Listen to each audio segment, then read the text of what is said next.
আমি কিভাবে সারা সপ্তাহে রুটি সংরক্ষণ করে রাখি সেটাই আজকে আপনাদের সাথে শেয়ার করব। রুটি বানানোর প্রসেসটা আসলে দেখানোর কিছু নেই, কম বেশি সবাই পারে।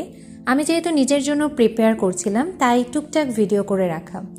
প্রতিদিন আসলে রুটি বানানোর মতো এনার্জি বা সময় কোনোটাই আমার থাকে না, যেহেতু অফিস করি। আর বাসায় যেহেতু আমরা মানুষ কম, তাই অল্প কিছু রুটি বানালেই কিন্তু ইজিলি 4-5 দিন চলে যায়। তো আমি সবসময় রুটি সংরক্ষণের জন্য একটা প্লাস্টিকের বক্স ইউজ করে থাকি। এই ধরনের বক্সগুলো কিন্তু এখন 100 টাকাতেই পাওয়া যায়।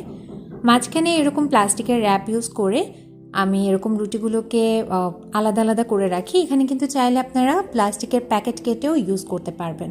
খুব ভালো করে বক্সটাকে লাগিয়ে ফ্রিজে সংরক্ষণ করতে হবে, অবশ্যই ডিপ ফ্রিজে। সেক্ষেত্রে রুটিটা যখন বের করবেন শক্ত হয়ে যাবে ঠিকই, কিন্তু রুটি ভাজার পরে একদমই নর্মাল লাগবে, ঠিক এমনটা লাগবে দেখতে। Thanks for watching. আল্লাহ হাফেজ।